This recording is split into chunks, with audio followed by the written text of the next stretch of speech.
fait, non? Ça va.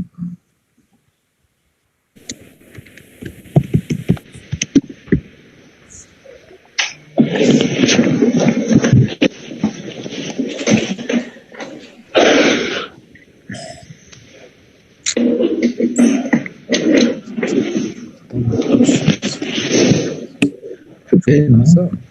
Mercredi, ça va. Toujours récupération pulmonaire. Ouais. C'est ça.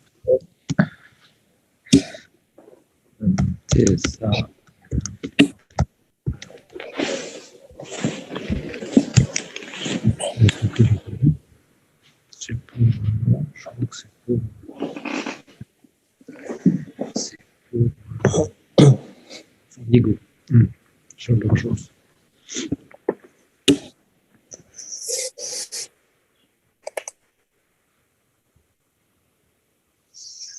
J'écrive un truc, là, je sais plus. Ah non, pas besoin de ça.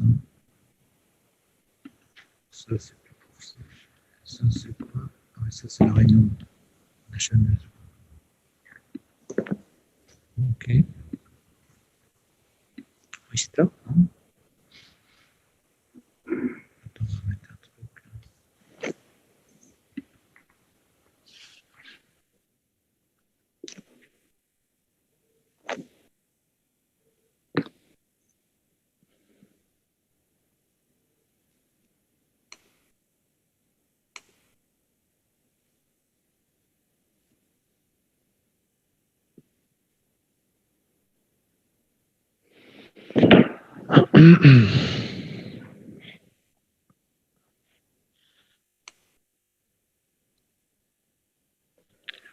Bueno, buenos días a todas las personas que se conectan. Muchísimas gracias por estar aquí. El día de hoy tenemos... Thank you very much for being here. Good morning, everyone. Today we have a very interesting webinar in between the elbow and shoulder surgery association. Between the SOFEC, the French Society of Shoulder and Elbow Surgery, and the Latin America Society of Shoulder and Elbow Surgery. Down below your screen, you can choose your language. I'm going to speak in Spanish. You can choose your language if you want to hear in English the presentations. Voy a proceder a compartir pantalla. I am going to start sharing screen with you.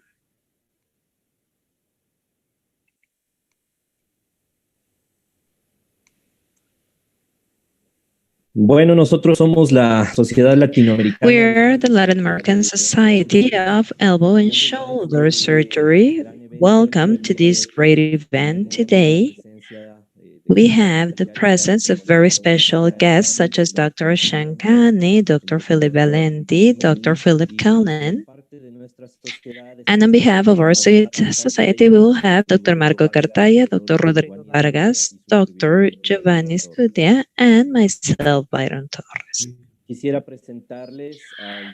I would like to introduce to you Dr. Kany. Dr. Kany is a French orthopedic surgeon. He works in the shoulder unit at the La Union Clinic in Toulouse.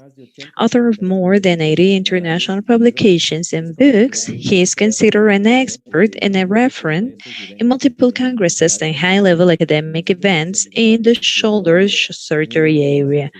Member of the French Orthopaedic Society and the European Shoulder and Elbow Society and French Arthroscopy Society.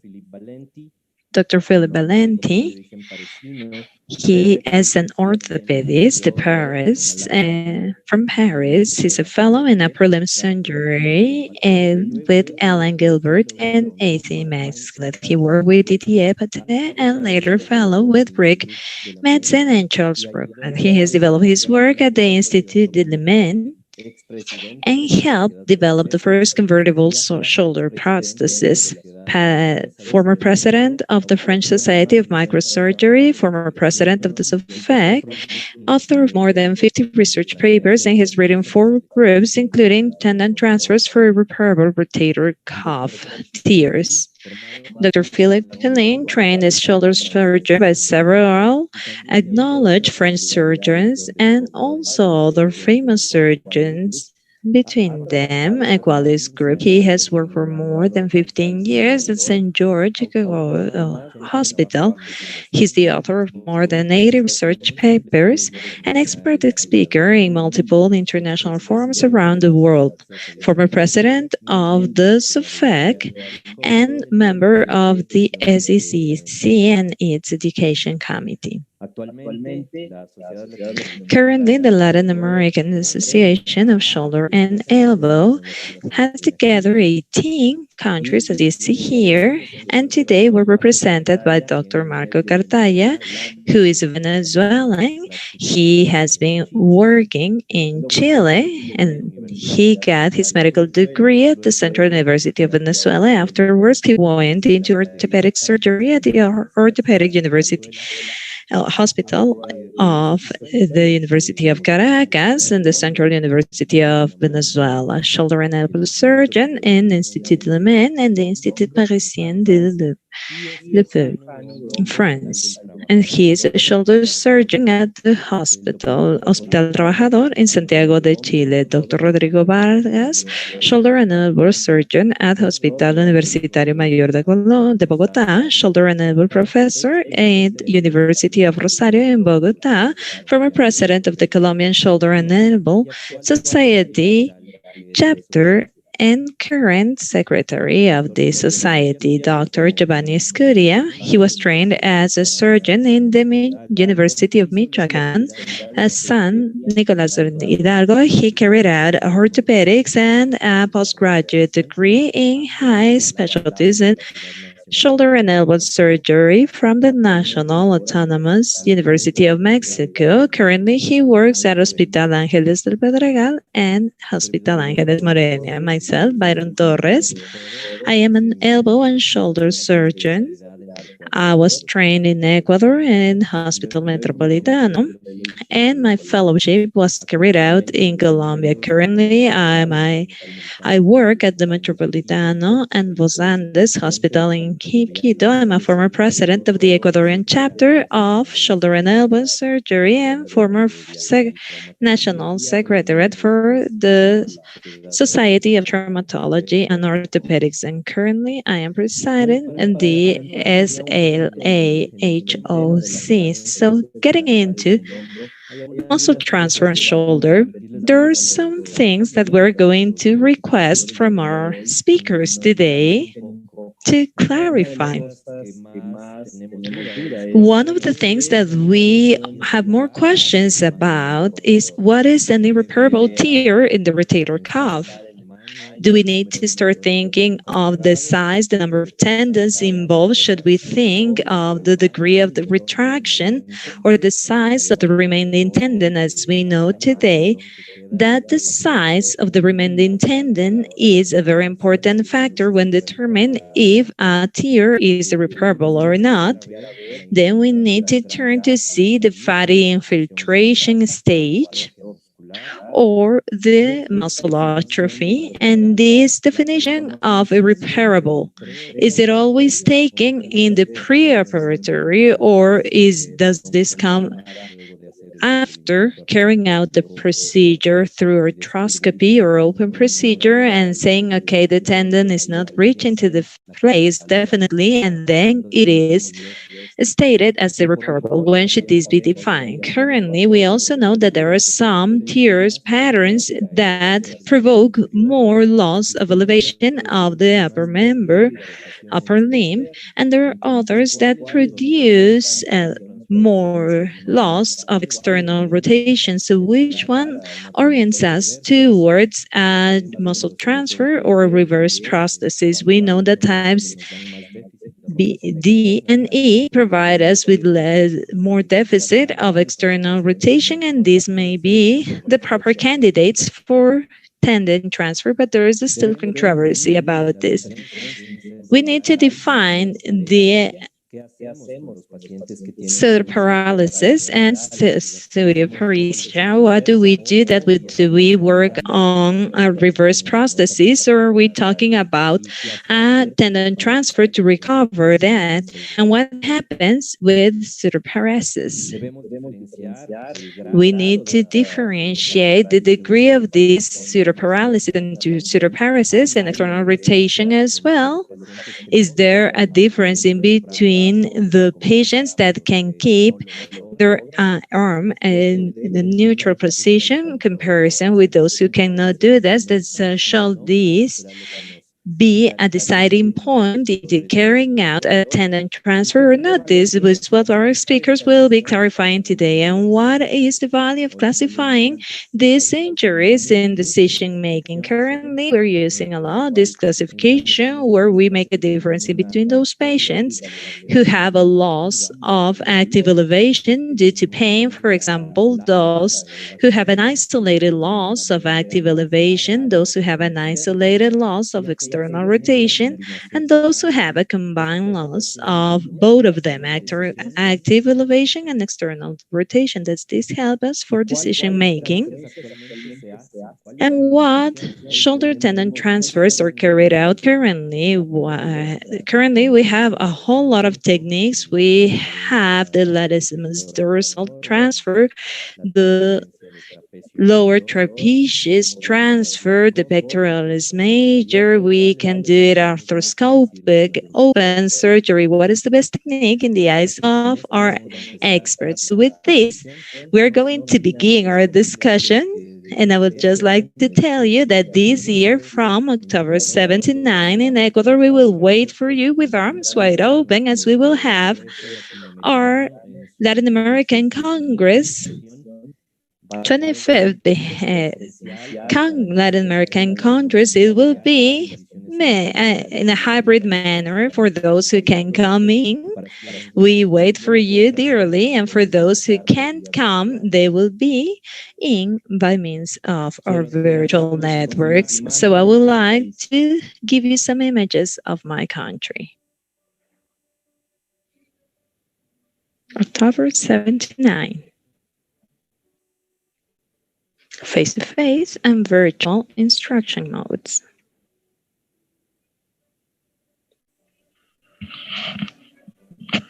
Sixteen delegations.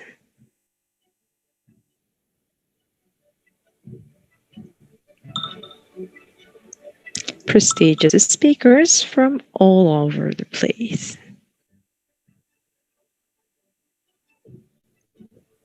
Coast.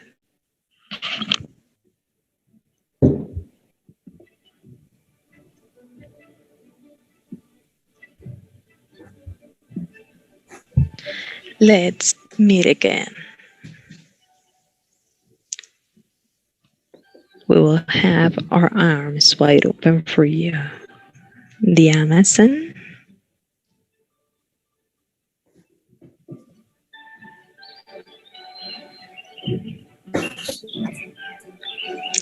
We will be waiting for you.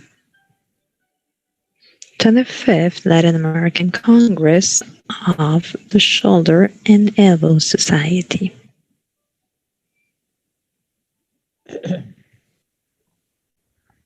Lamento que no salió el audio del video. I'm very sorry, the audio of the video was not very good, but I believe the images talk by themselves. So we will wait. Hope you can come. Next, we're going to present Dr. Jen Kany. Byron, for a very nice presentation. Do you see my screen? Yes. Okay, yes. Good. So first of all, I would like to thank a lot the SLAHOC, and of course, I would like to thank you, Byron, for this very great idea to invite the French Society, and on behalf of the French Society, I am very happy to have this debate, this battle with my two close friends, Philippe Valenti and Philippe Collin. Philippe Valenti and Philippe Collin are the two past presidents of the French Society. And for me, it's a great honor to debate with them. They are very close friends, but as you will see, we think different. For this presentation, I have no conflict of interest. The question is, what happens when you have no cuff? You can see here this patient. She has a painful shoulder.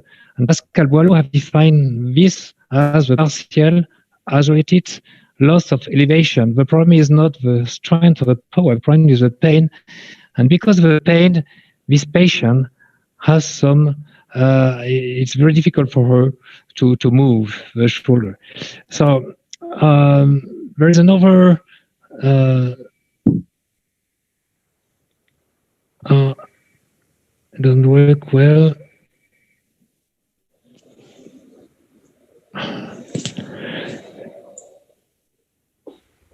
There is another, this patient, you can see his patient has a total loss of elevation, and this is really cerebral shoulder.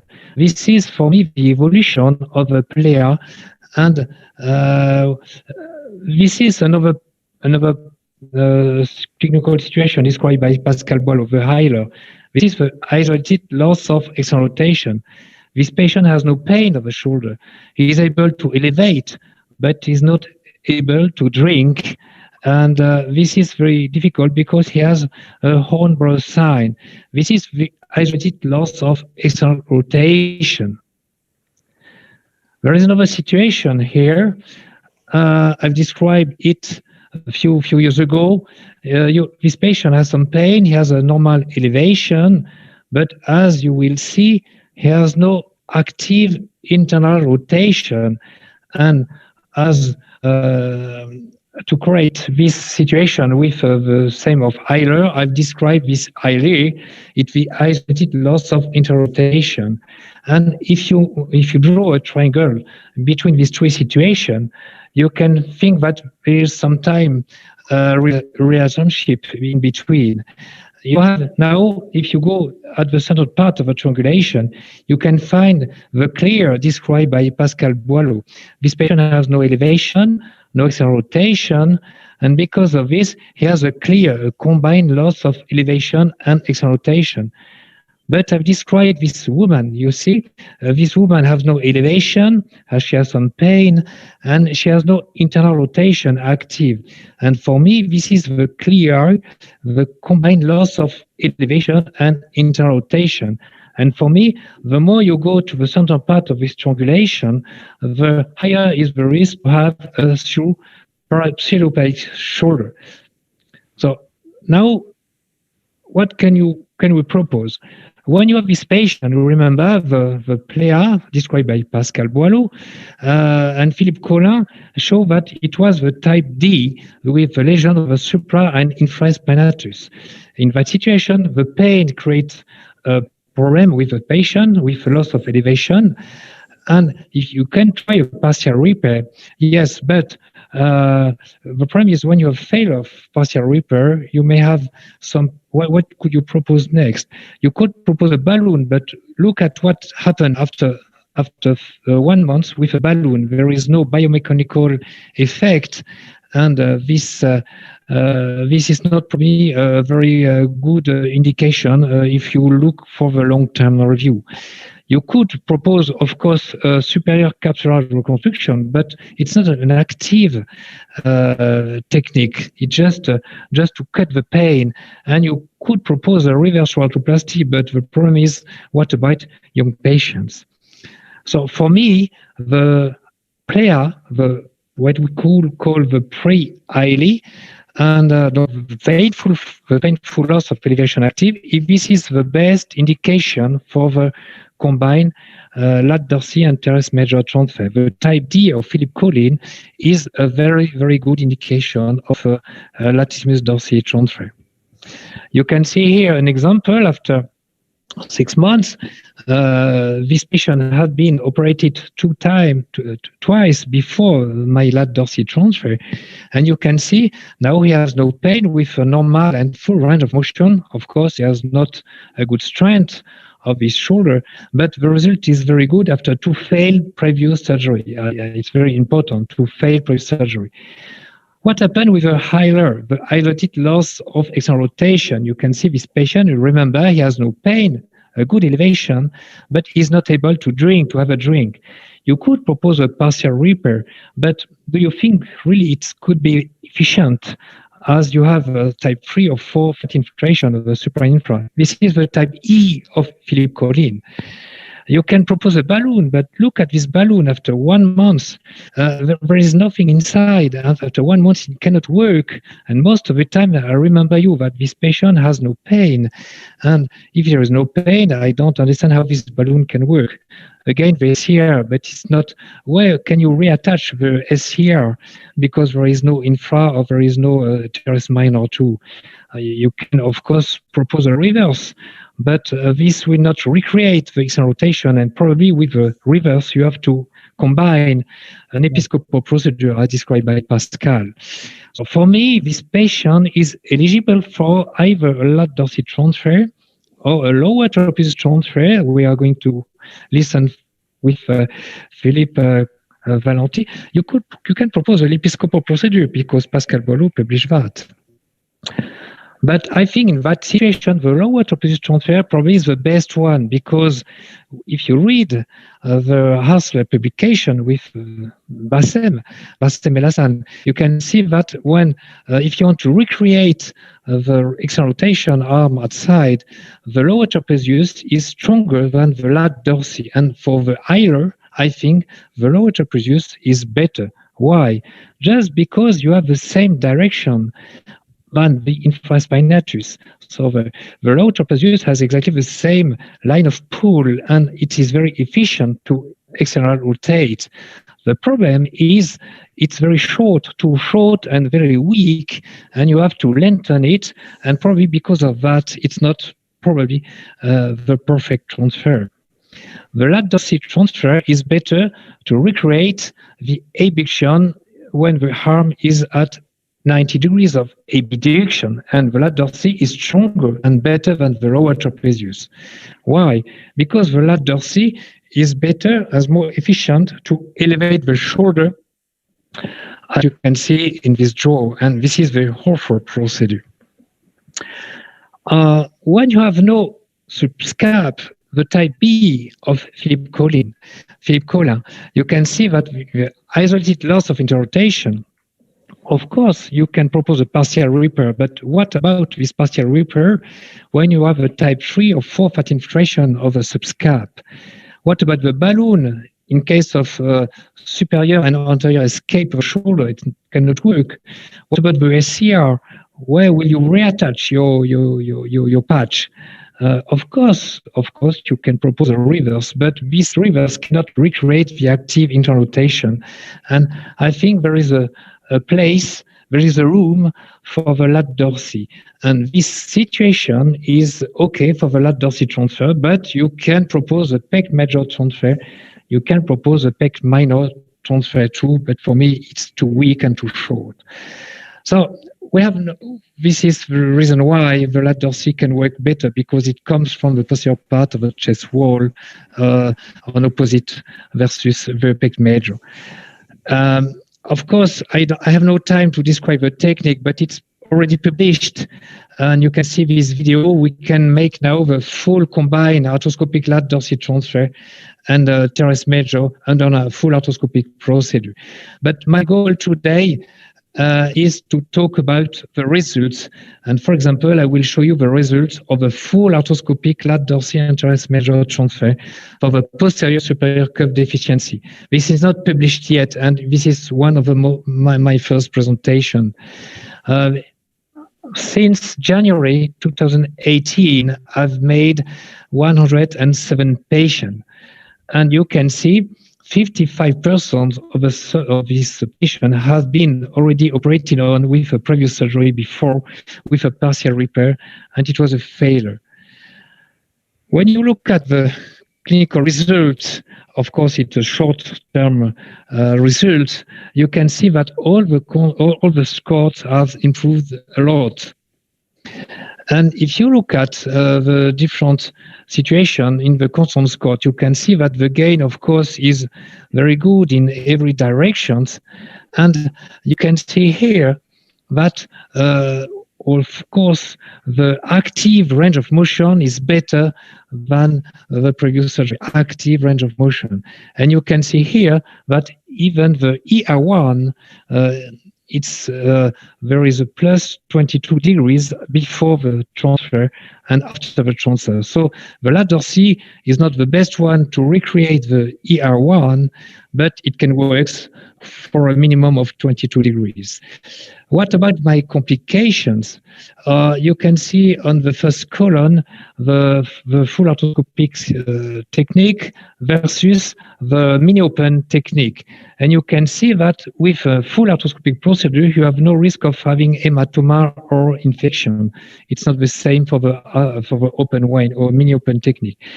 Regarding the complication, neurologic complication, of course, with the arthroscopic technique, especially at the very beginning of my experience, I had some problems, but I think they were only transitory. With the open technique, you have no risk of having an axillary nerve. But if you look at the risk of revision, you can see that with arthroscopic technique, you have quite no risk of having a revision versus the open or mini-open technique or partial assisted technique. You have a high risk of having a drainage or a reverse shoulder arthroplasty. That means 9% of complication with a full arthroscopic procedure versus 22%. On conclusion, I think, yes, it's a very good indication. Excuse me, this is not a good slide. Yes. These three situations, the flare, the hilar, and the hili, are a very good indication for a tendon transfer, and especially for the combined full of latissimus dorsi transfer and teres major. Thank you very much, and I'm waiting for you to the next Le Mans shoulder course next year. Thank you very much.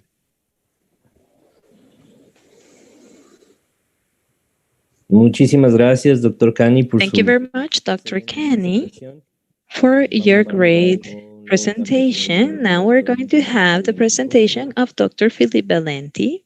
Please. Okay.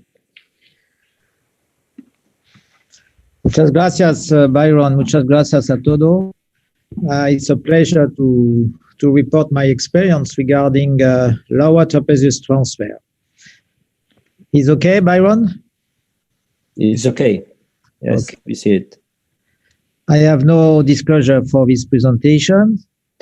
I think that you have to remember the story of lower trapezius transfer because the first indication was brachial plexus lesion with paralytic shoulder and lower trapezius, which was extended with Achilles tendon allograft to restore active external rotation. In the same period, Bassem and Jaime from Brazil described technique. And it's very important to remember that the shoulder was completely not stiff. It's completely supple. It's a floating shoulder with no stiff. And if you do a tendon transfer, you restore a very nice active external rotation. And the publication of Bassem regarding open technique, 33 patients. The most important is the indication. You see that Bassem used this tendon transfer when the teres minor is functional in 70%. And this is the difference with me. I select the indication when there is no teres minor.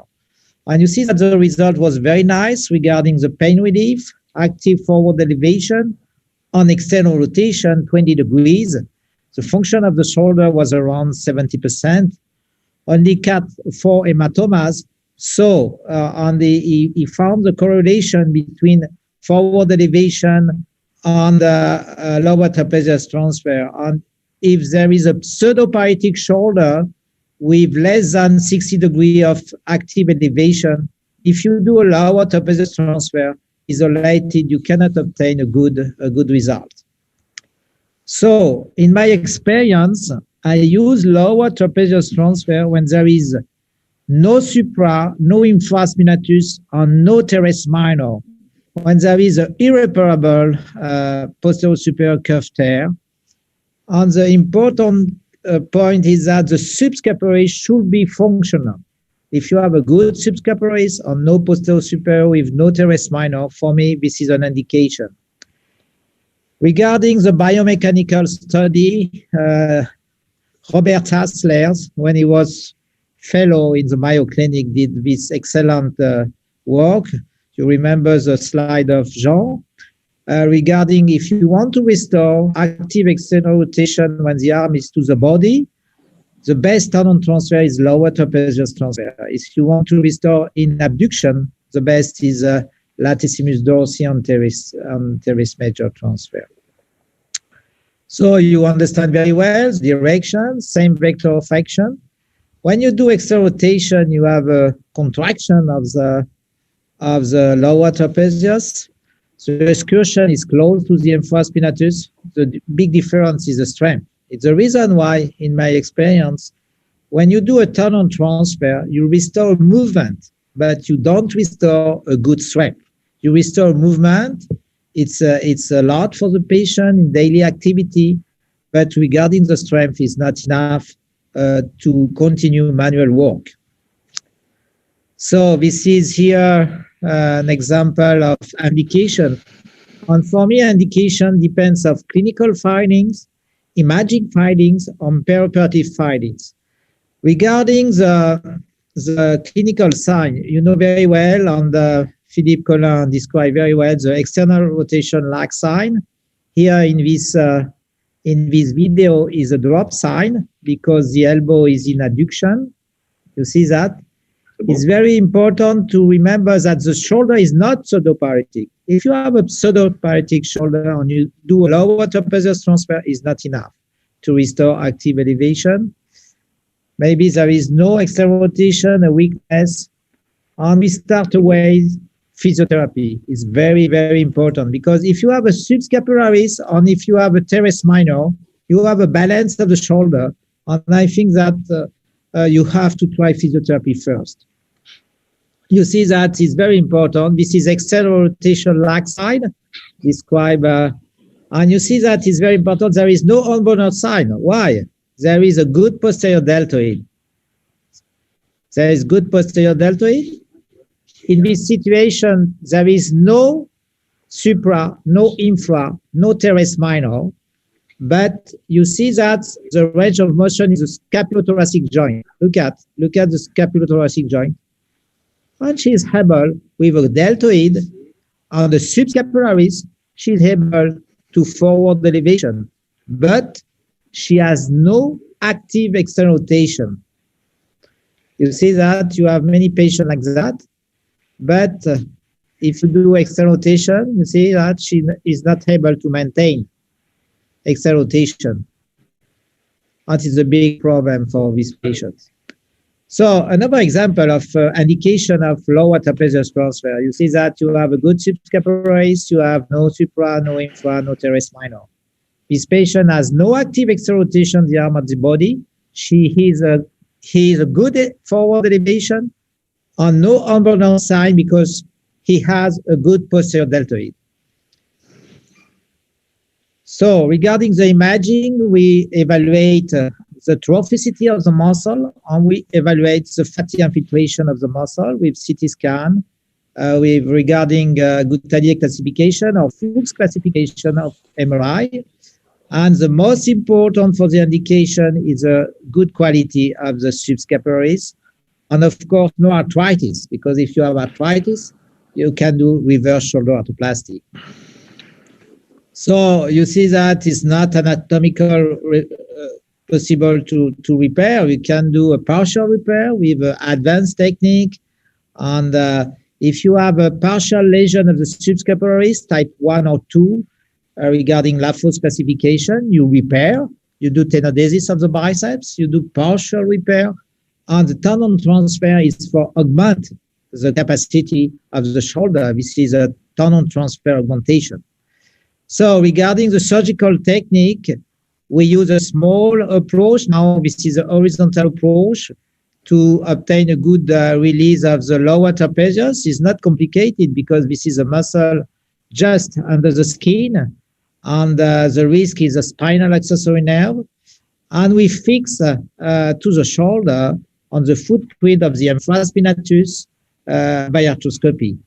We don't use Achilles tendon allograft. We prefer to use the semitendinosus graft to extend the lower trapezius is 10 centimeters to reach the footprint of the infraspinatus.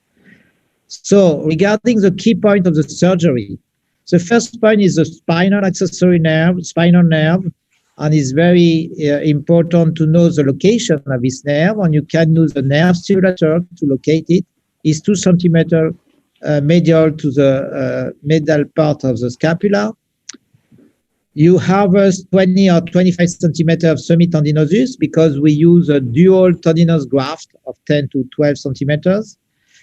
And we fix first at the footprint of the infraspinatus with 2 anchors. And after you check the tension of the tendon transfer at the level of the muscle, and we use the pulver TAF technique for the lower trapezius. And in my experience, the most important is the immobilization of the patient. And now I do a cast, a small cast for 6 weeks in external rotation. And after, when I remove the cast, there is a perfect position of the arm on the external rotation. Lag sign disappear immediately. And after that, after 6 weeks, I start physiotherapy. So I published my first 15 cases of patients between 2013 and 2016. It's not a big series, but if you select the indication when there is no infra, no supra, or no teres minor, in my experience, I do 3 or 4 cases every year.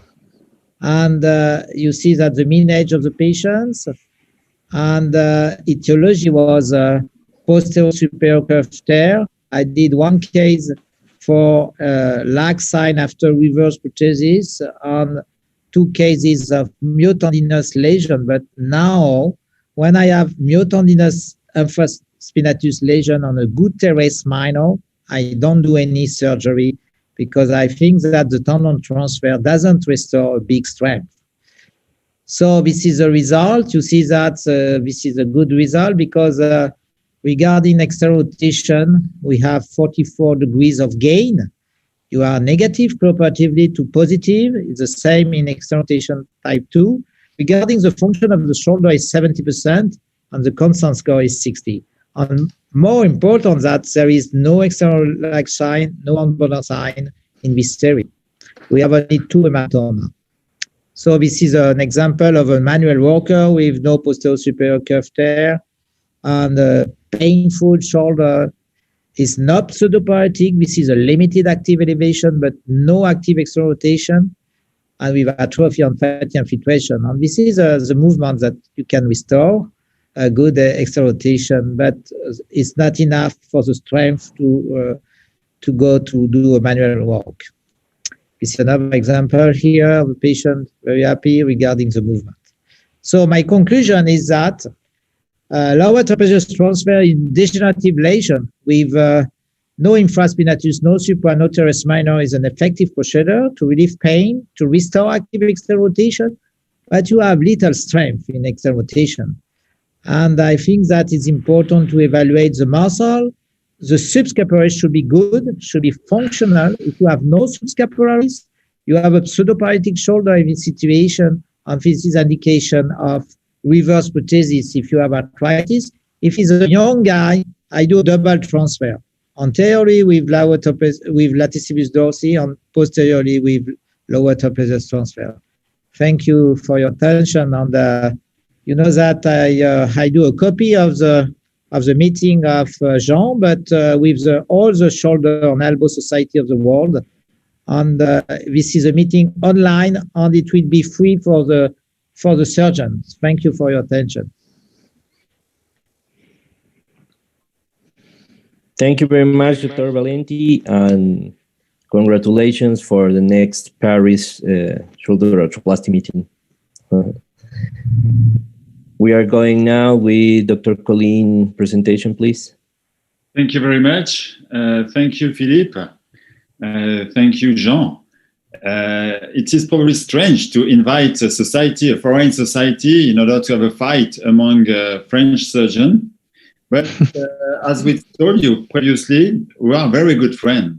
And in France, we love controversy. And that's why we love to do that. But we remain friends, and I really appreciate that. So I've seen the two presentations. I'm very happy that I've convinced Phillippe, Valenti now. I just need to convince Jean. So, talent transfer works very well when you don't need it. I will only speak about posterior-superior tear in order to be very focused and to speak about the same things. It's always very interesting to look at the history. It's because sometimes it's always the same history. How does it start, all this? It started many, many years ago with the obstetric brachial plexus palsy with L'Episcopo, and it has been popularized in the United States, and the goal was to restore external rotation and to remove Hombro sign on obstetric brachial plexus palsy. It was the goal.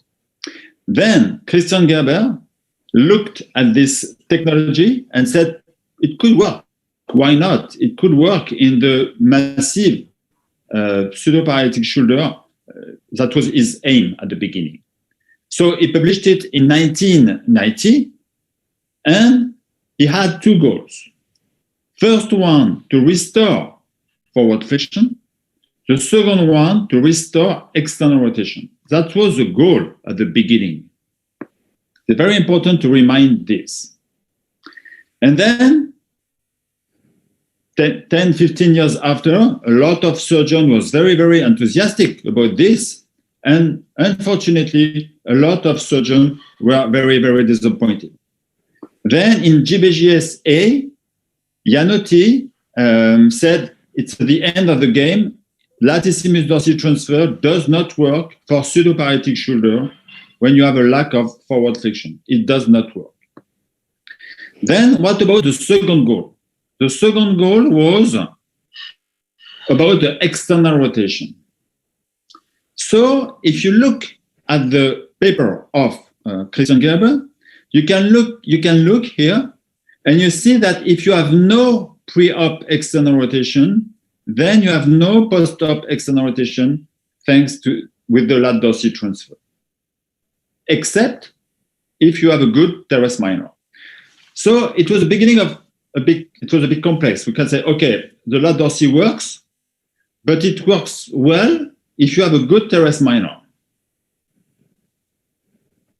Then it has been published in a systematic review, the fact that the average gain of external rotation after a lat dorsi transfer was 10 degrees, and it was better if you have a good teres minor. It has been published after by Jean Grimbert and Jean Kany and Phillippe Valenti that it is true that if you don't have good teres minor, then lat dorsi transfer doesn't work so well. Okay, so what does it mean? It means the latissimus dorsi transfer works very well if you have a good teres minor. That's true. It works well. But we've published with Gilles in 2015 the fact that under type D, it means no supra, no infra, with a good teres minor, a good subscap, you have correct forward flexion, and you have almost around 10, 20 degrees of external rotation. So I've seen that we've missed the goal. Because the goal was to restore forward flexion. It does not work. The goal was to restore external rotation. And all the publication, it's a mix of with or without teres minor. But what are the results without teres minor? In the type E, as I described, a type E with a good forward flexion, it has been described by Pascal Boileau as ILR, isolated loss of external rotation. In fact, if you look at the result of the lat dorsi transfer for this specific population, you can see that even in the hands of Pascal Boileau, the rate of failure is 50%. So in fact, it does not restore external rotation. It restores external rotation when you have a good teres minor, but you don't need it. And if you have no teres minor, the rate of the success is not so high. And now it is very interesting. We have a season 2. Season 2, same beginning, about tendon transfer for brachial plexus injury. Exactly the same as the season 1. And exactly the same results. It works very well for everything. It's magic. And then if you look, the paper has been described by Phillippe Valenti previously, same problem. It's a mix of with and without teres minor. So that's the problem. We mix everything and we don't know what it is. So this is a clinical case. You can see here a pseudoparietic shoulder. You can look, there is a good subscap, a good teres minor. Normally she should have a good elevation. Then we ask for rehabilitation. She recovered correct external rotation and good forward flexion. Probably a good result of lat dorsal transfer, probably. Because I have to confess, I am an orthopedic surgeon too. Tendon transfer is very, very fun. It's fun. It's technically difficult, and we like that. It's hard to do. Another surgeon probably not able to do it. So we want to do that. And we want to do that. So it's fun. I could show you a lot of video with wonderful results. But I'm going to be a bit aggressive. But they like my friend like that. You know, sometimes you can have placebo in surgery. And we know very well, I suggest you to read this book. It's a wonderful book about placebo in surgery. And we know that in terms of placebo in surgery, the more is better. If you do more, you will have a better result. More is better in terms of placebo surgery. Because there was a lot of bias about immobilization, physiotherapy. There was a lot of bias. So, as I told you, I agree, and we'll discuss of that later, that when you have a pre-surgery, it's a different story. I cannot say that or that or that because each patient is different. Sometimes there is an aggressive acromioplasty, sometimes there is a propionomactic, we don't know. When there is a previous surgery, each case is different. So in conclusion, first, latissimus dorsi transfer works very well when the teres minor is intact, but in the literature, everything works when the teres minor is intact. When we have a good subscap, a good teres minor, then you can do rehabilitation, long bicep stenotomy, partial repair, superior capsular reconstruction, balloon reverse. I think everything works because it's totally different. And of course, tendon transfer works. So take home message, you cannot restore range of motion of a pseudoparietic shoulder with a tendon transfer. I think we all agree now that if you have a true pseudoparietic shoulder, whatever your quality, whatever your skills, you will not be able to restore range of motion with a tendon transfer. So if the teres minor is not present, then you have two options, lat dorsal transfer or trapezius transfer. Now, my options are definitely when you have no teres minor. If you have no teres minor, then you can be really bothered. You can be really bothered. You cannot put your hand on your mouth. Not always, but sometimes it is true. The patient are really bothered. And then I use this technique described as not described but published by Valenti recently. And I think it's logical to use it. And he showed you his result, and his results are very good. So do you have proof for that? Yes, I have some proof because we did a study with Jean, and then you can see that we've compared arthroscopy partial repair and lat dorsal transfer. And we were surprised to see there was no difference between partial repair and lat dorsal transfer. and that it was even better for the subjective shoulder value for the partial repair compared to lat dorsal transfer. So what I would like to have in the future, I am waiting for the studies, with or without prior surgery, with or without teres minor, and a control group with something else. I think we need of that. And I'm very disappointed of the fact that the main leaders for tendon transfer are coming from Mayo Clinic and Balchrist. Wonderful place to make study, but for 30 years we have no study. So it is not because you are in the action that you are effective. Thank you.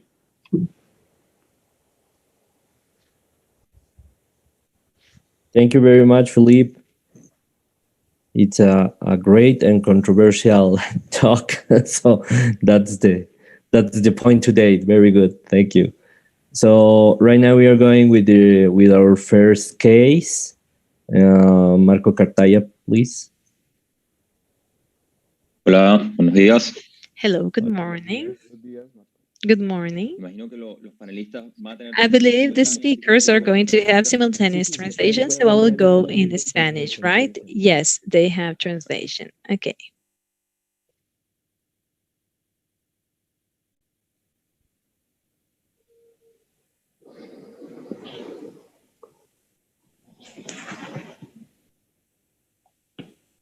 Ahí está.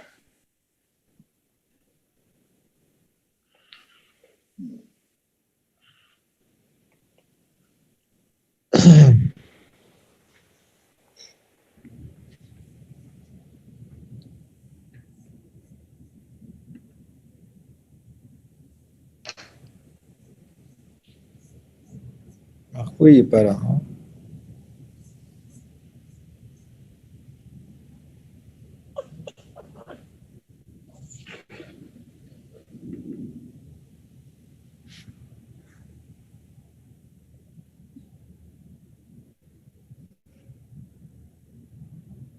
Se me salió de pantalla Marco, ¿cierto? Se me desconectó. Marco was disconnected, right? Yes, that's right. So then we're going to have your presentation, Dr. Vargas, if that's okay with you. Is he back? Marco, are you back? Are you ready? Yes. Okay, I'm here. Ya, ¿se ve?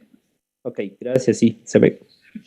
Can you say that? Yes. Ya. Bueno, el primer caso que vamos a presentar. Okay, the first clinical case we're going to present is a young patient with a traumatic tear of the rotator cuff. This is a male patient, 39 years old, with a BMI of 35, with type 2 diabetes and right hand dominance. Is an obese patient, but different patients as we have here. This is an obese patient with some muscle volume with sports activities, a different export.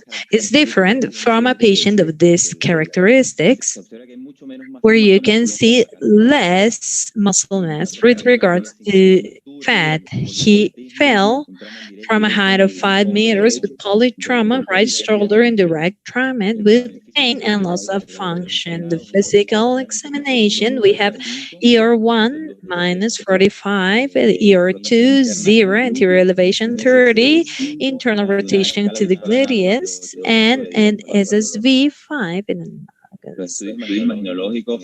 the image you can see acute superior migration, massive rotator cuff tear, which are the most representative cuts of the MRI. We have subscapularis, infraspinatus, and supraspinatus.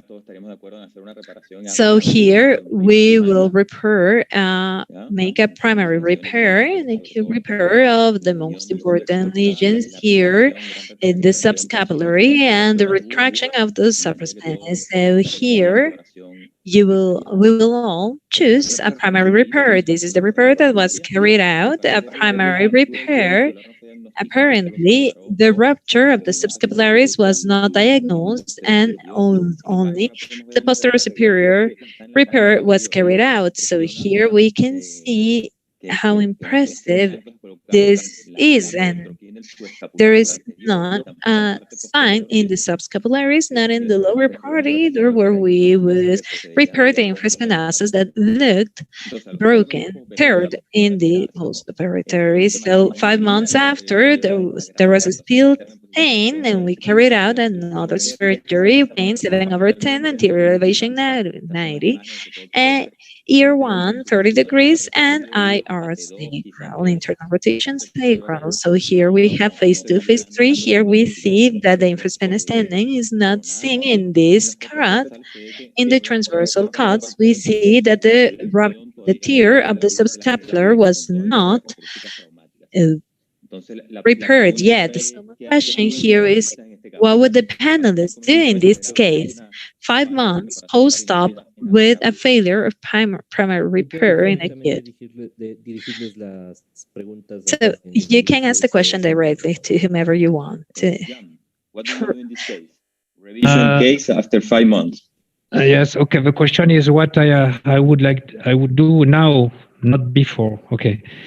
So in that situation, so it was a massive cuff tear, and apparently, clinically, you have a good external rotation, but elevation 90 and lots of pain.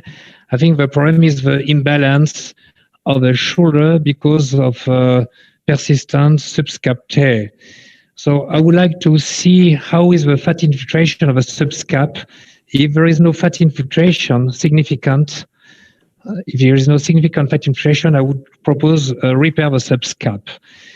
If there is a significant fat infiltration, I would propose a latissimus dorsi transfer to the subscap. This is the image of the sagittal cut.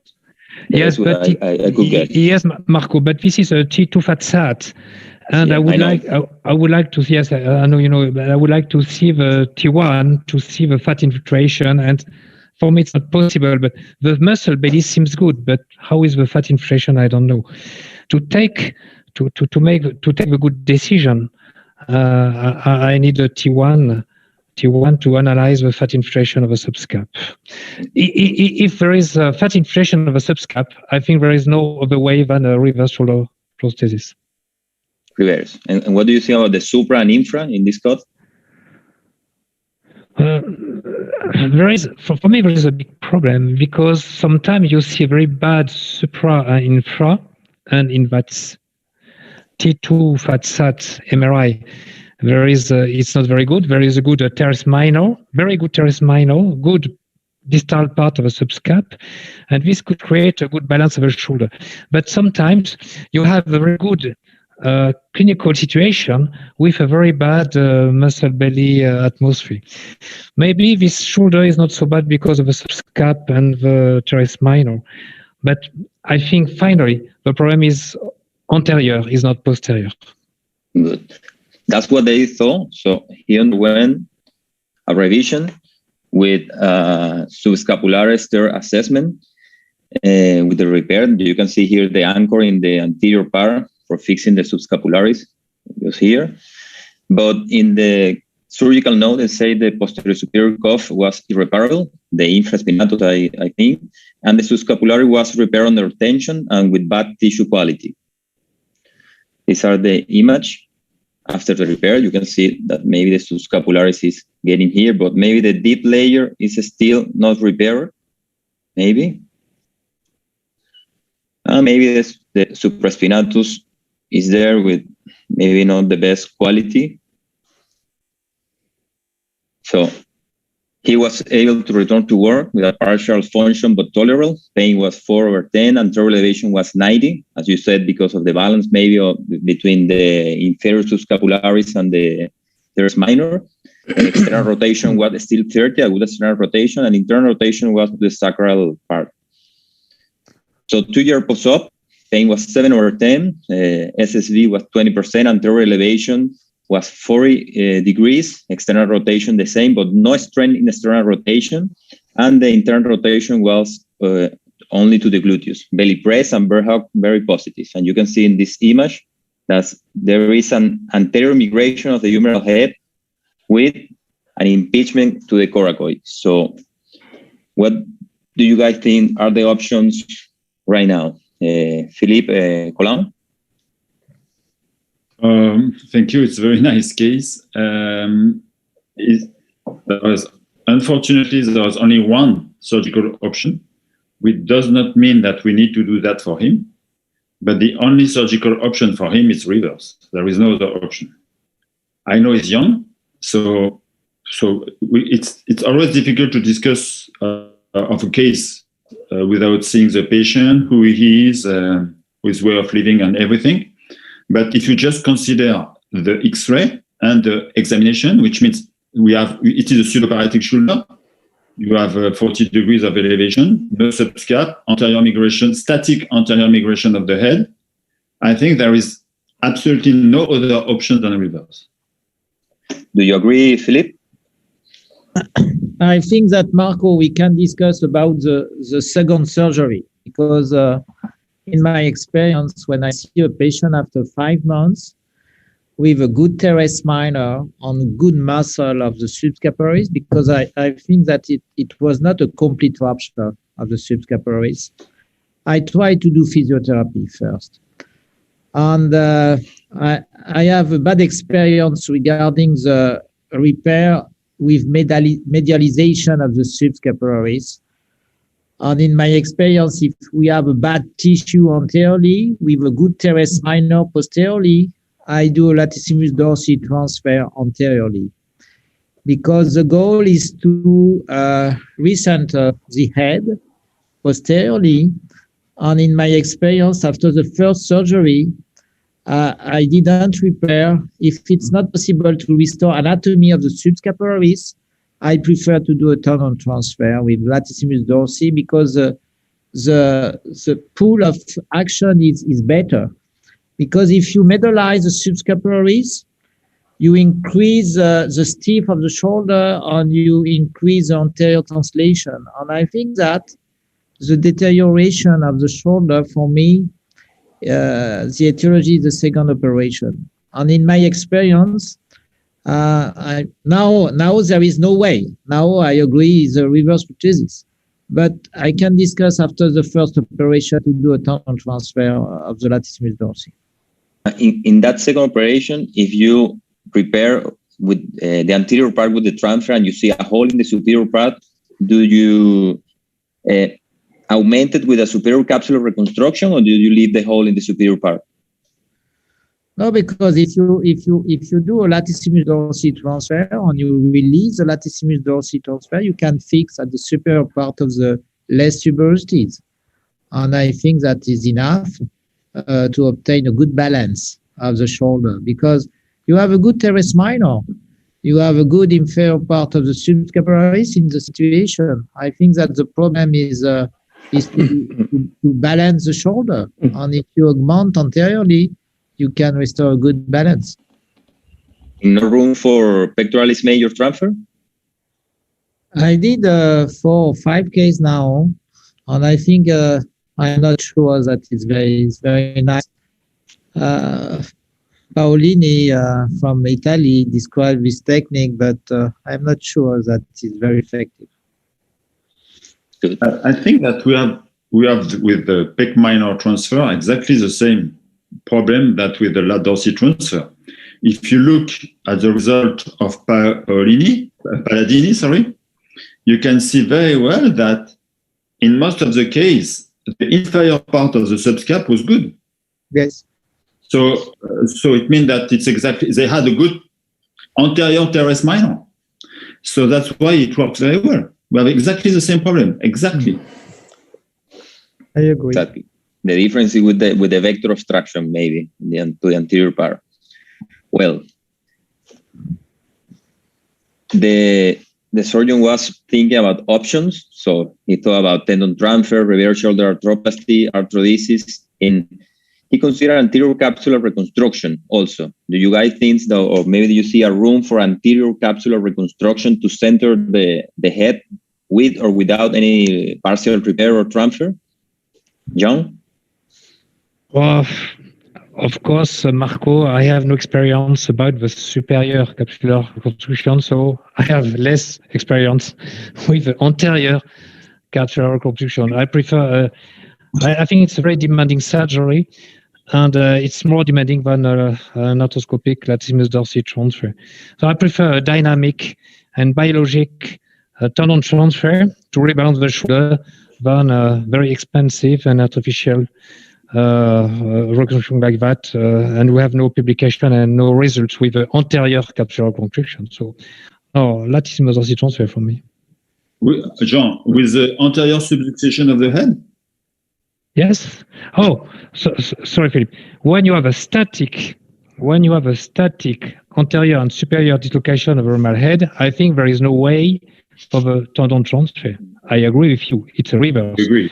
But when there is a dynamic superior and anterior dislocation of the shoulder, you can try a latissimus dorsi transfer. Yes, and I have no experience with anterior scapular reconstruction. Rodrigo, Marco, sorry. Your question was now with the anterior head subluxation. Exactly. Okay. Thank you for this comment, Phillippe.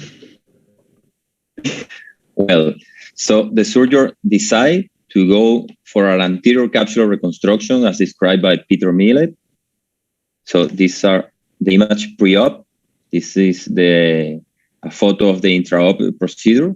And this was the end results. So you see that the head was able to go backwards with a correction of the anterior subluxation, maybe. It's not the same internal rotation on the two slides. On the two. No, I know, but I just try to find the best image. I know, but it was center for sure. And when you see the X-ray, you see that the head was in a very good position. Maybe you can see the line below. So he was very happy for maybe about 5 weeks, no more.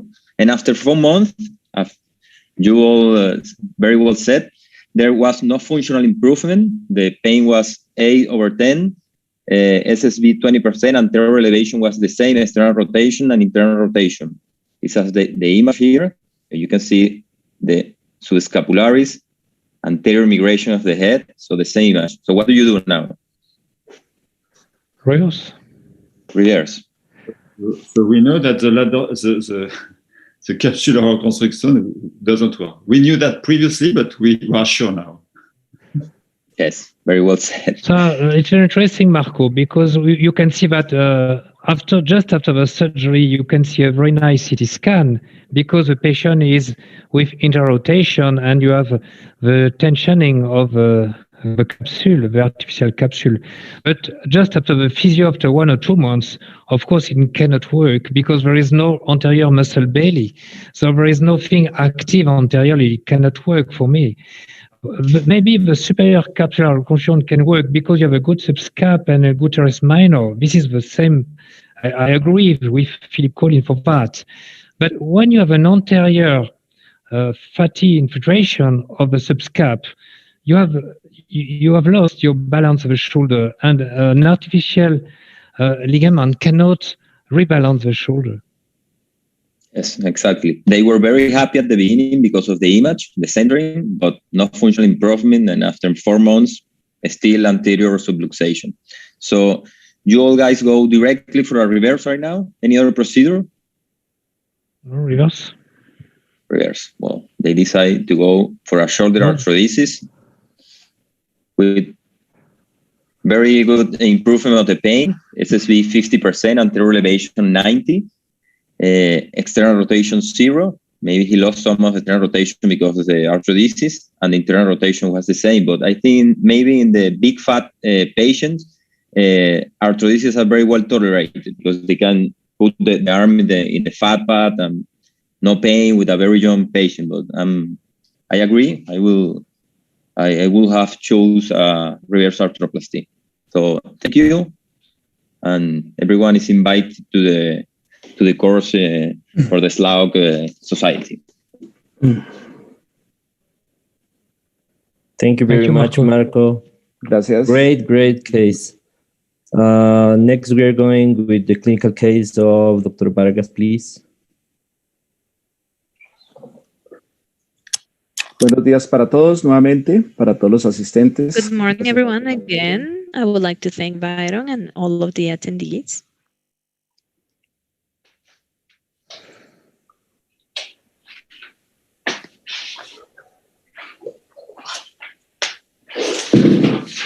Bueno, se trata de un paciente. So here we have a 47-year-old patient, right-handed. He is a driver, and he came into consultation about 4 years because of a post-trauma painful shoulder of 6 months before consultation.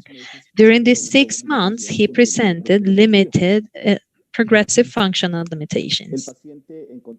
The patient we found in the physical examination an elevation of 90 degrees active, 160 passive, ER 10 degrees. He didn't have a drop arm. The internal rotation reached a T10. This is the clinical video of the patient in the pre-surgical preparatory. The physical test of the subscapularis with all of the tests positive. He couldn't let off the beer hug and belly press. All of the tests were positive. So the patient clinically had a tear of the subscapularis. These are the images. And so, as you can see, the patient has an old tear of subscapularis with atrophy and fatty infiltration. And we have infraspinatus, supraspinatus, and atrophy of the terminor, as you can see here in the branch of the terminor going to the axillary with full atrophy of the muscle. As you can see this at 5%. Of MRIs.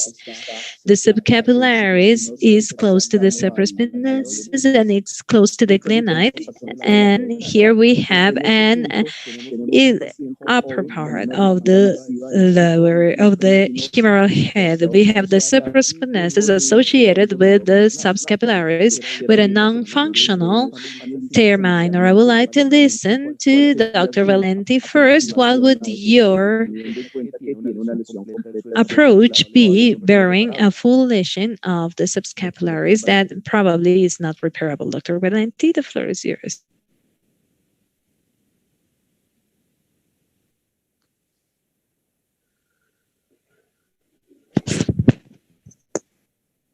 ¿No se escucha? Thank you, Rodrigo, for this case, because this patient is very young, 47 years old. He has a very nice deltoid, and for me, is an indication of tendon transfer. And I use a parachute technique. I have some cases like that. I use for posteriorly, I use latissimus dorsi, and anteriorly, I use teres major. Because this patient has external rotation, because the teres minor is correct. The goal is to stabilize the head to obtain a good function of the deltoid. It's the reason why I do a parachute technique. It was described by Bassem, but I used a long time ago. My first case is 10 years ago, and I have a very nice case like that. The goal is to maintain the head, to stabilize the head, and with the deltoid, you restore active elevation. And for me, is a good indication of parachute technique.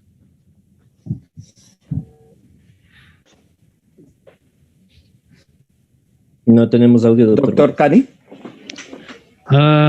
Yes, so it's very, I think I could agree with Phillippe.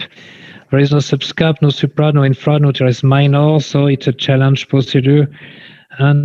procedure. So in my experience, I've used the double transfer, but with a double step procedure. The lat dorsi posteriorly, and 1 year later, the teres major anteriorly. And for me, it was not a very good result.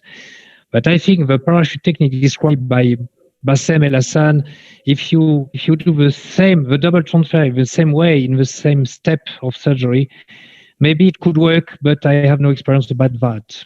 the other option could be a reverse, but because I could tell to it. But of course, you have maybe to propose something else before the reverse shoulder prosthesis, I think. No pectoral mayor. No pensaría en Not major pectoralis. Yes, you can, but the pec major transfer is not really dynamic because it comes from the anterior part of the chest wall. In my experience, the pec major transfer is very good to cut the pain, but not to recreate active interrotation.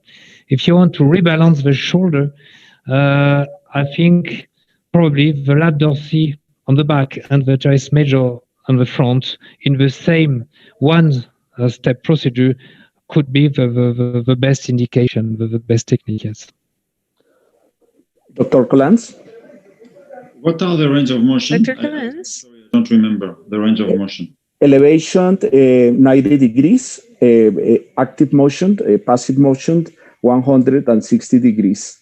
External rotations, 0 degrees. And internal rotation until T12. So, able to have 90 degrees of forward elevation just with nothing, in fact, with no cuff, not at all. So I have no experience about the parachute technique, never seen, I don't know. So if I do what I know, what I know how to do it, I will do rather nothing or reverse. But I have no experience for parachute technique. I would probably go for rehabilitation because if he has 90 degrees with nothing, that's interesting. That's interesting. Perhaps 120 would be enough for him. So perhaps you can gain 30 degrees just with rehabilitation. And after, as I said, it's always depend on the patient. Some patients, they absolutely want to something for the 10 future years. Others, they want to wait. So if the patient really want to have a normal shoulder as soon as possible, I will go for reverse. Okay. This is...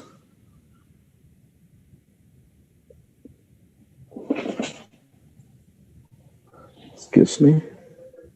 This is the axial. Estas son las proyecciones axiales. These are the actual projections. We have no arthrosis with the patient. We decided to carry out a transfer of trapezius transfer.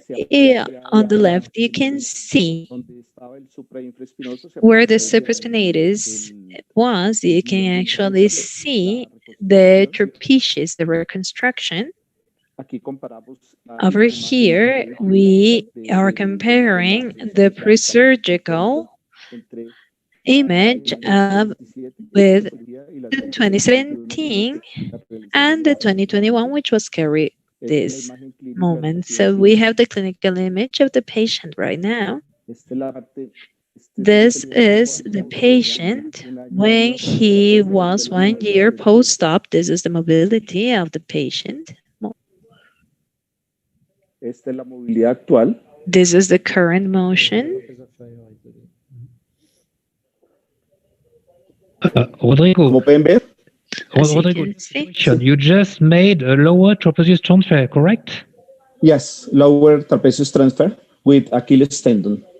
Esta es la movilidad actual, pero tiene un inconveniente. This is the current motion, but there is an inconvenience. And the inconvenience is that since a year ago, he has presented two occasions of luxation of shoulder. Probably we didn't carry out a repair before the current hold is failing. These are pictures from this year. We have two anterior luxation. So what would you rather do, a muscle transfer or a lat pec? Dr. Valenti, please. Dislocated recently? Yes, the last year, Twice. two times, but no trauma. I have not the experience. I am surprised about your result because if you have no subscapularis, if you have no teres minor, I don't understand how this lower trapezius working. I understand because I have some patients without any muscles, any cuff, good deltoid, on complete range of motion. Because I think that some patients with only the deltoid, they are able to do complete elevation without is not pseudoparetic. And I am very surprised about the result of lower trapezius because this is not my indications. But now why is this located anteriorly? Because normally external rotation is stable with the lower trapezius. This is a trauma. This is a traumatic case of dislocation. No, it's in a traumatic case. No, no trauma. Is a anterior spontaneous dislocations? Yes, anterior spontaneous dislocation. Yes. It's maybe because the trapezius transfer works probably very well, and there is absolutely nothing anteriorly. So when he contracts a lot, his trapezius, he has an anterior dislocation.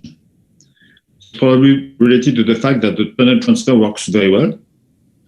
I agree with Phillippe Valenti. I have several patients with absolutely no cuff, nothing, and have good forward flexion. So it is why it's always difficult to speak about one case. On one case, you can see everything. You can win to the lottery once, but most of the time you lose. Okay, Dr. Kany? I agree with my friend. First of all, I do not really understand why the lower trapezius can work so well, but congratulations, it works. Okay. So now the question is what to do because there is an anterior dislocation without any trauma. I agree with Phillippe Collin because there is no muscle in the front, and the problem is not the glenoid bone loss. It's not a ligamentous injury. So I think the latarget probably is not the best indication. There is no way for the latarget because there is no rationale for the latarget. For me, if there is an anterior dislocation, there is an imbalance of the shoulder.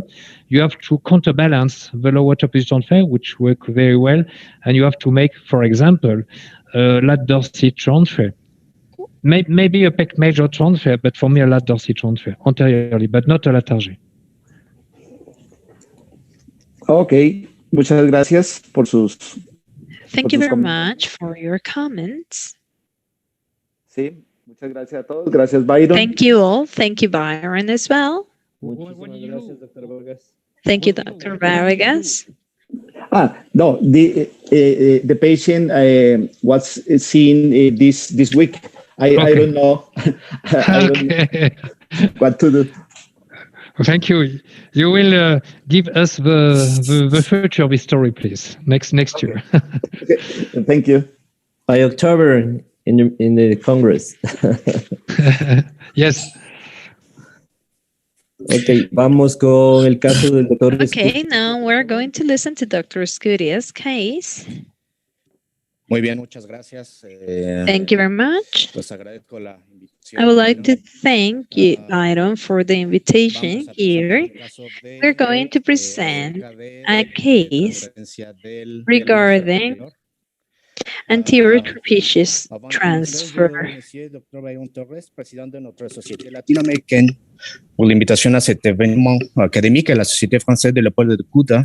L'objectif de cette présentation est de montrer l'expérience de notre groupe en Mexique et je suis honoré d'être avec le professeur qui ont enquêté sur le fonctionnement des transferts musculaires.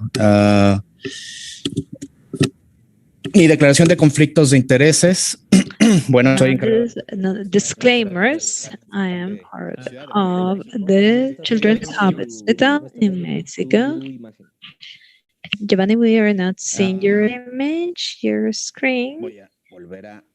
Okay. I am going to reshare my screen. As I'm in an iPad, I apologize for this. But I wanted to, I have no conflicts of interest, commercial interests. Estoy en eso. Es un poquito más I tardado am getting there. It takes longer in an iPad. Sorry about that. I believe you might be able to see my screen. Ok. Entonces, bueno, soy titular del capítulo de especialización de hombro y I codo del am colegio. part of the chapter of specialization of elbow and shoulder here, and I am part of the National Society of Elbow and Shoulder. As background, we have female patient, 57-year-old patient. She's a trader in a clothes shop. I believe this is important due to the consequences. She is right-handed, which is affected. She has no Ya se presentó comorbidities. por presentar She dolor en el hombro. Came to consultation due to pain in the right shoulder going into neck and pain in back. So here we can see an scapular aspect of the movement. She has a difficulty of carrying objects and placing them on the shelves. So she cannot hold objects in suspension. And when taking one object from one place to another, she needs to use her left hand, and she is talking about right weakness. Physical exploration, left shoulder, no limitations, but right shoulder, we have 90 degrees flexion, compensated with the scapularis up to with the scapula. La rotación externa es la que The está abduction 90 degree, ER 10 degrees, and internal rotation is pretty good. She gets to the L1. Imagenológicamente seleccioné At the imaging level, I selected the most representative images estudios en el cual of her studies, where we can actually see that there is a tier of the supraspinatus with a grade 2 retraction up to the articular the joint surface. So we can need to explore all of the study here. And the oblique sagittal in T1, what shows us is a great fatty infiltration of the supraspinatus and the infraspinatus as well here. So, pues creo que está un poco por demás pues hablar tanto con cuestiones de grandes profesores que nos acompañan sobre shouldn't talk that much about this basics with the experts we have here, as we have a good articular surface, good joint surface, even though there is some escape to the upper portion. What we can anticipate is that by having a good articular surface, joint surface not reaching arthropathy, in several occasions we were used to solving these sort of cases by means of arthroplasties.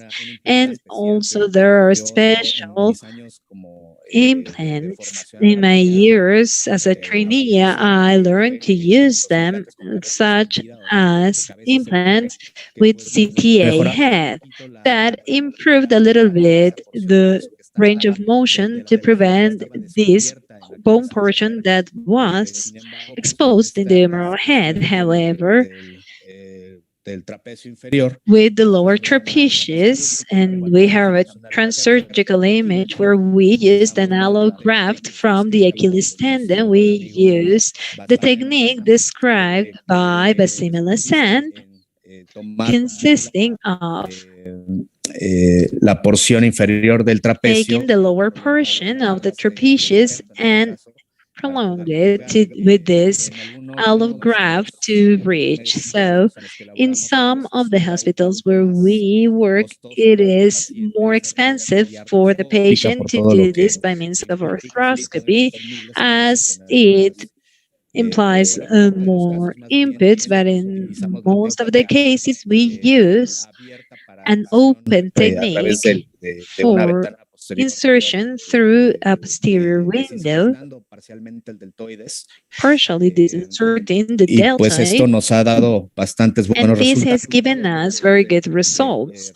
Obviously, we carry out the immobilization in external rotation, and obviously, as I was telling you, with this technique of lower trapezius, we can make this surgery less expensive for the patient. And as I saw in some talks of the professors, we saw that arthroscopy also helps improve the results without having to reach to an eventual revision. And so this is the clinical result of this patient that we were talking about, as we were able to get proper frontal a más de 150 grados. flexion, more than 50 degrees, and we regain the external rotation in on the right hand. What we tell our patients is that they can't. Actually, I usually warn them that they cannot do heavy lifting because this transfer stabilizes the shoulder, but it's not something that will provide her with greater strength to lift objects, at least not heavy objects, para poder realizar otro tipo de actividades por to be algo able to carry out other activities. As I will be presenting, I would like to listen to the comments of our guest professors on their experience regarding a return to the work activity whenever they work on heavy lifting. I mean, this kind of patients. Thank you. Dirígela específicamente a Please alguien. address your question specifically. Okay. Dr. Valenti, what's your experience for patients with lower trap transfer when you when they want to return to work but they do active load with heavy lifting? I think in this case, for me, it's not an indication of lower trapezius because you have a good teres minor and you have a good subscapularis.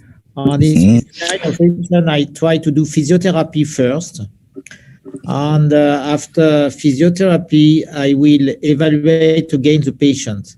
If the patient restores a good external rotation and a good elevation, forward elevation, the problem is the pain.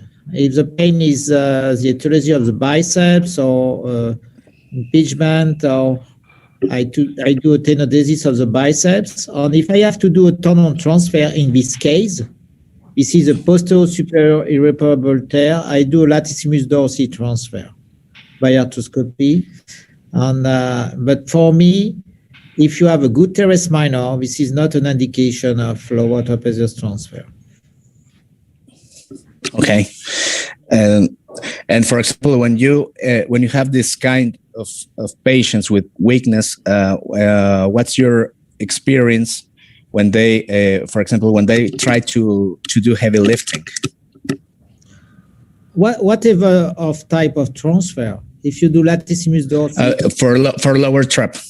For lower trap, in abduction, I weigh 2 kilo or 3 kilo, no more. On in external rotation, the patient restores movement, but it's not possible to wait.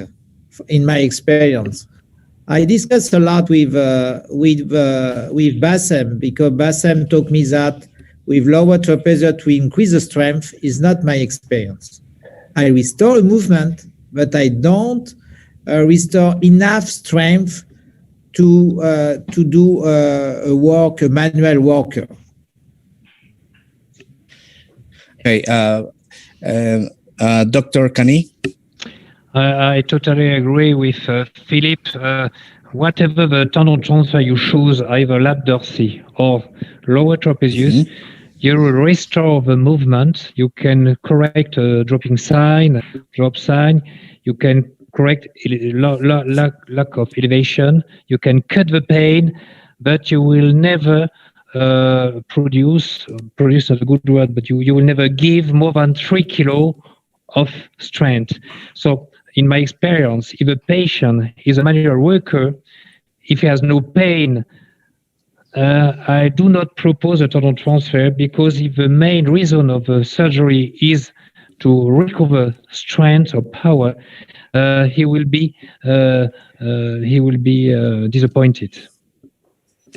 Yeah, Dr. Collin. The perfect indication of no transfer. Okay.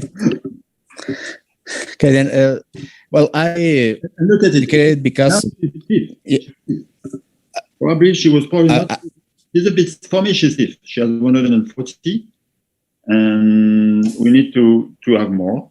And I totally agree with my two colleagues that you have no more strength with the tendon transfer, not at all. And then she will be able to have some strengths related to the teres minor and to the deltoid.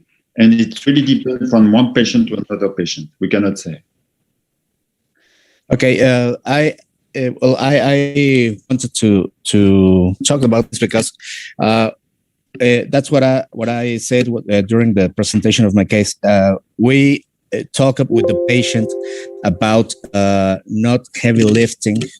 That's what I said before. I don't know if it was lost in translation.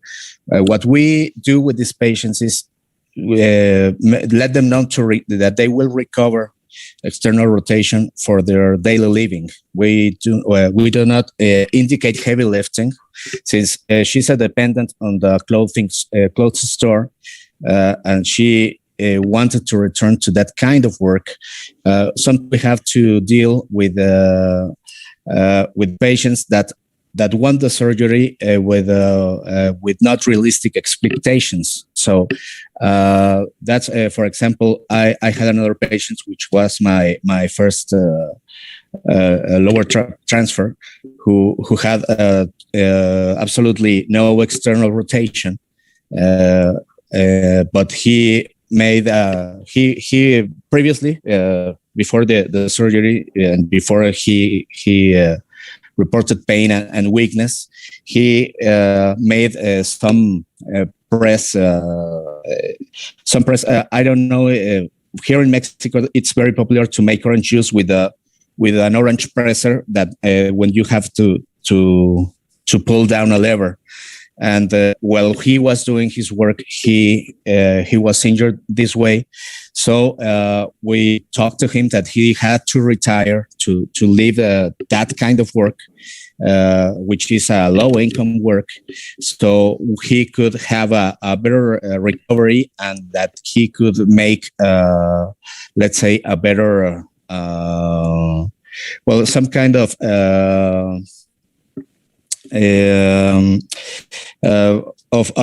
to improve his quality of life, but not returning to work, since that was, I think, the mechanism of lesion, and that's what I wanted to comment in this case. So I agree that not heavy lifting is not contraindicates the lower trap transfer. I don't know if there are any more comments about this. Yo quisiera hacerte una pregunta. En este I would caso, like to ask you a question. In this case, you presented with this lady. Do you think there were indications for upper capsularis repair? Is there a way of doing this? No. Personally, I wouldn't use this because we are talking about a dynamic phenomena. So the intention of the tendon transfer is reestablish the shoulder so that it is stabilized. I don't know why Dr. Kany thinks about this. Superior capsular reconstruction. This is the question. So, if I should have opted for such an option, I I would opt for a supercapsular reconstruction with the biceps, the long head of the biceps, because you know that the biceps could be a pain generator. So you cut the biceps, but you keep it in order to make a superior capsular reconstruction. It was published by Johan Barth in France, and even with Korean friends. And this could be a good indication, and you could combine it with a lap dorsal transfer if you want or not. But this is another point. So I don't think the supercapsular reconstruction could be a good idea for this patient, but if I have to choose that, I would do it with the biceps. Perfecto. Marco, tenías una pregunta, te doy paso a ti. Marco, you had a question, so the floor is yours. Yes. Question for you, because you show in your presentation that in your series that you haven't published yet, you had one revision to reverse shoulder arthroplasty in the full arthroscopic group and 9 revision in the arthroscopic assisted. So it's 9-1 to conversion to RSA. So do you have any explanation what do you have so much revision into reverse in the open group? I will try to answer very quickly, but we have to take care about the follow-up. The follow-up with the open one or assisted arthroscopic one is more than 5 years now, and we can understand why we have more revision cases of reverse shoulder arthroplasty. And only one, because I started the full arthroscopic technique since 2018. So we have now the same follow-up. Nevertheless, in my experience, when your lap dorsal doesn't work, after 1 year, you know that if you have to plan for reverse or not. Most of the time, it is a bad indication, because when you do your surgery, you realize that you have a very significant arthritis, Amada stage 4. And I thought it was an Amada stage 3, but in fact, after 1 year, you realize that it's an Amada stage 4. So, of course, we have to take care about these two comparisons of this series. We have to wait for the follow-up. But clearly, I have maybe it's just a problem of indication, not a problem of technique only. Okay, good. And another question for you, maybe Phillippe, that they have some experience in the parachute technique, because you use lap dorsal in the posterior superior cuff and teres major in the anterior part. Do you have any experience using the lower trapezius in the back and the lap dorsal in the front? Because I have one case of a friend named Francisco Larcon. He said he has good experience with this technique, not using the teres major, but instead using the lap dorsal in the front and the lower trapezius in the back for the parachute.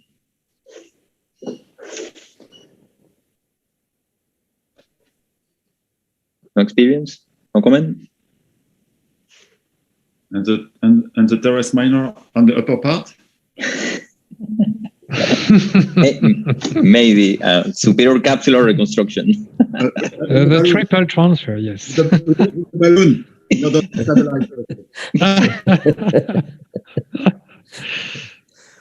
the Quisiera hacerles unas preguntas, trasladarles unas preguntas del chat para ir terminando el webinar, que creo que hay 3 que se reúnen en una sola, y es cuando ustedes come together in one single question from the chat. Whenever you carry out a transfer for the trapezius or the latissimus dorsi, how long do you wait to say, like, this is the final result of my patient? And at some point, do you decide to make a retention of the stump of the graph? If you see this patient is not strong enough, do you think that the muscle is not working, or that the muscle is too loose, or if you need to retension it? How do you see this is the final result of the patient? This is a question for me, Byron.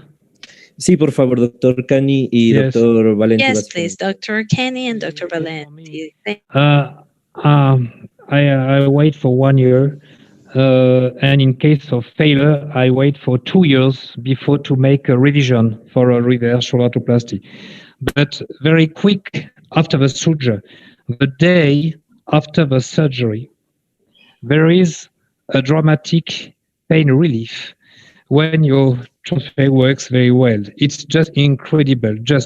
So when the day just after the surgery, if the patient before the surgery had some pain and just after the surgery had no pain, this is a very good prognostic factor for the result of your transfer. After 1 year, after 1 month, he's very happy, and for 3 months, the shoulder is normal. But when it doesn't work very well, I wait for 1 year because it can improve itself with compensation of the muscle belly. In case of failure, I always wait for 2 years before to make a revision. Gracias, Dr. Valenti. ¿Al cuánto tiempo? Thank you, Dr. Valenti. So how long would it take for you to define the final result of your patients? I think Phillippe is not there, Byron. Phillippe Valenti is not there, I think. Ok, la siguiente pregunta que la dirigiría a Phillippe es a Phillippe Collin.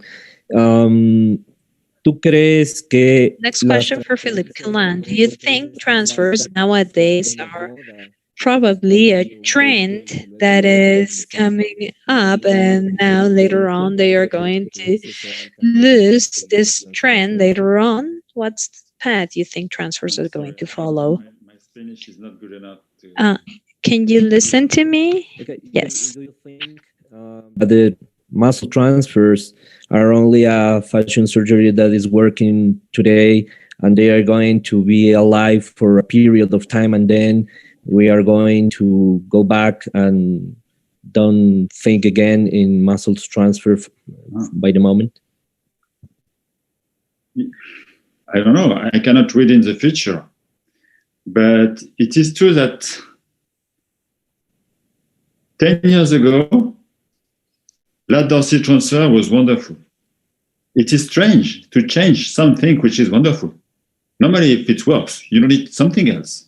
They should have said, okay, we have the lat dorsal. Lat dorsal works very well. We don't need something else. We don't have another reverse arthroplasty. Reverse arthroplasty works very well. We have it. That's good. I think that, so now we try to discover that the lat dorsal transfer was not very good. But we have episode 2, season 2. We have a lower trapezius transfer, which seems to work very well for everything, as in the 20 years ago with the lat dorsal transfer. So I think that the most important, it's always to keep in mind what is your goal. Always. Why? Why I do that? Is it for pain? Is it for restore range of motion? Is it for strength? For what? And I think that you cannot answer to all the questions about superior capsular reconstruction. Everything depends on what is your goal. For me, but I agree that it's only my opinion. For me, the tendon transfer, the only goal of the tendon transfer is to restore range of motion. For me. And then I have some indication of lat dorsal transfer when I want to restore range of motion in one way. And this way is external rotation. Because sometimes, not always, sometimes when you have no supra, no infra, no teres minor, I cannot say why. Sometimes the patient can do this, and they'll just do this. So for me, it's not an indication for tendon transfer. But sometimes I see some patients, they cannot do this. They just cannot. It's awful. It's rare, but it does exist. For this patient, I suggest trapezius transfer because it seems, I believe my colleagues, they report good results, so I need to believe them. So it seems to work very well. But I would like to emphasize on the fact that keep in mind the goal. Because for me, tendon transfer is not a painkiller. Perfecto, muchas gracias. Tengo un par de preguntas más por acá. La una es... Okay, I have a couple of questions more. One is if you carry out a conjoint transfer for latissimus dorsi for the anterior part and lower trapezius for the back, how do you immobilize and how do you rehabilitate this patient? This is the first question. And the second question is, in Latin America, there is sometimes a trouble due to costs to use grafts. So do you have any experience of using self-grafts? Dr. Tafoya from Mexico says they have an important casuistic with semitendinous gracilis from the same patient. Do you think this is an option?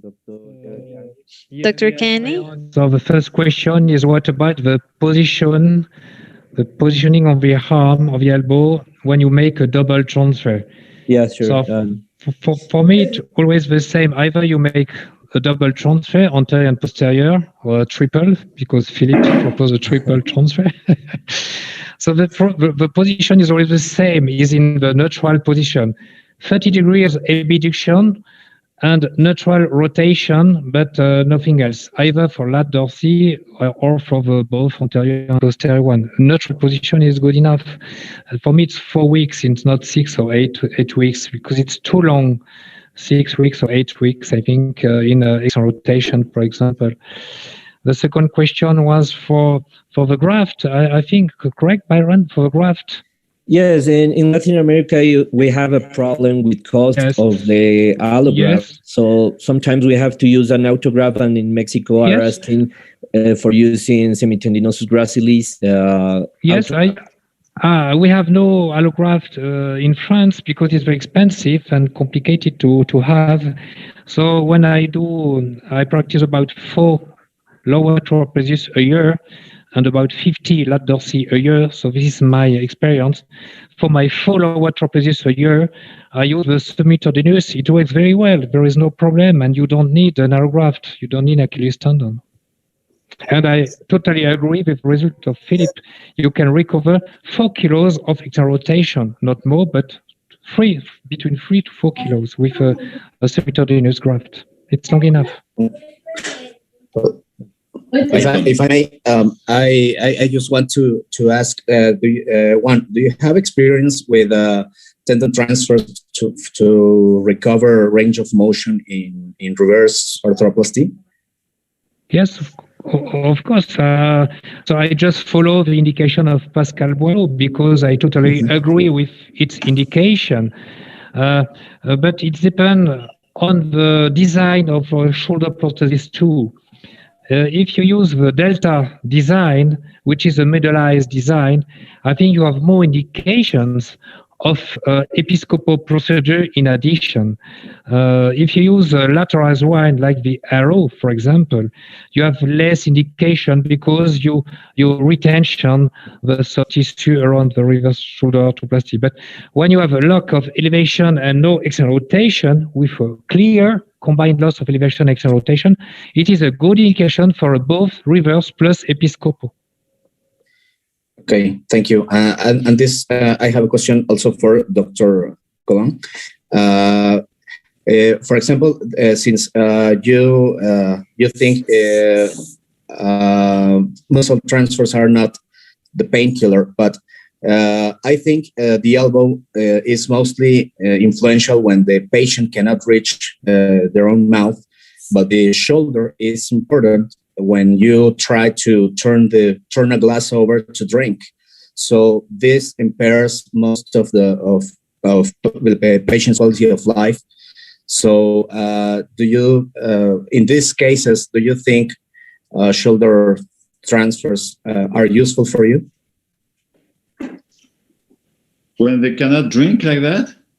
Yeah, but for example, when we have a bilateral cuff arthropathy, they cannot lift the shoulder to turn the glass over. So that impairs mostly their quality of life. They sometimes try to put a straw on their drinks, but for example, when we reach those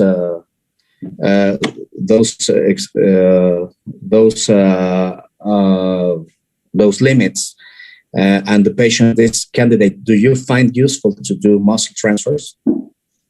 With a reverse or without? Without reverse. When the patient has bilateral cuff tear, but not developed arthropathy.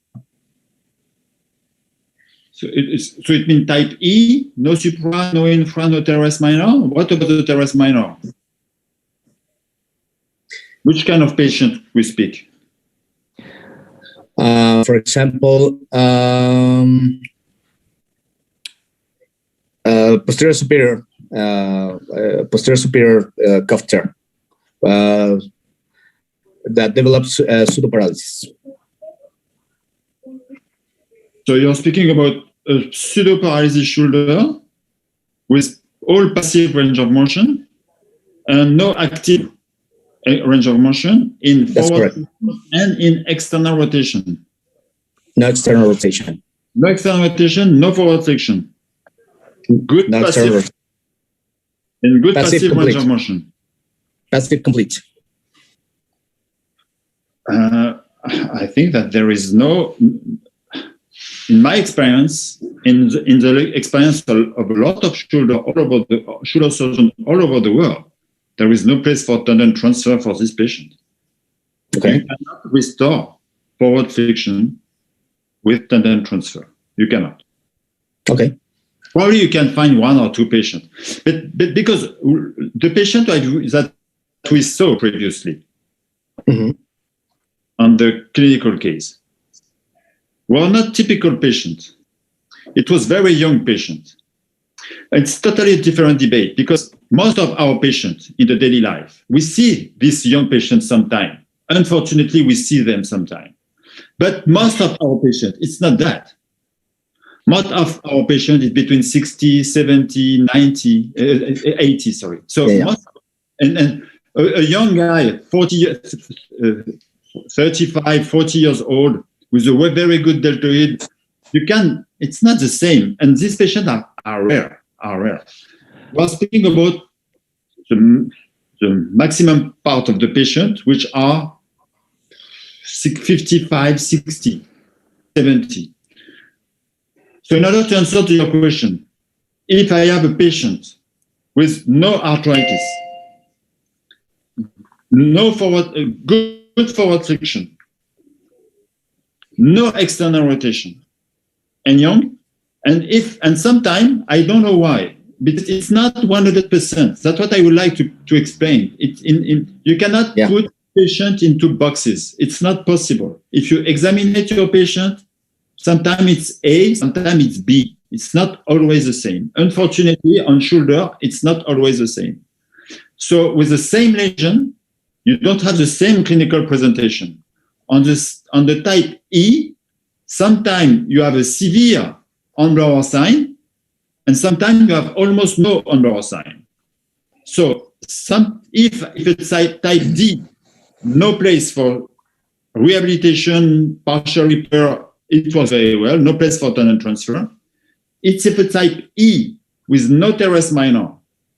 And if the patient is really bothered by the lack of external rotation, then I think it's a good indication for tendon transfer because the goal of your tendon transfer is to restore range of motion. Okay, that's why I wanted to ask, because I have that one kind of patient that mostly, not that we don't want to see, but I think those are difficult cases that mostly you that have more experience in this maybe have seen. If there is, if you have had one of those patients, if there is another cause, I should try to search in this kind of patients with bilateral cuff tear. Do you have, for example, that kind of experience with that kind of patient? With bilateral tear? With that kind of patient, and what if you have had that kind of experience, bilateral, the one we described, and if you have had one, what did you do with him, with the patient? I'm sorry, I don't have a good connection. I didn't get your question. I think he's talking about if you have a bilateral lesion without external rotation, without forward elevation, and without arthropathy, do you think still in transfers in both sides or in one of the sides? I think if it's not the solution for one shoulder, it's not the solution for the two shoulders. Okay. Okay, thank you. I think we are in time. We are scheduled 2 hours, and right now we complete that time. So I want to say thank you to all of you. We are going to see each other again on October. We have our meeting from 7 to 9 in October this year. So we see each other and have a great weekend. Thank you very, very much. Bye. Thank you. Thank you, Byron. Thank you, everybody, Bye. my friend. Gracias. Marco. Salut, Bye, Philippe. Jean. Ciao, ciao.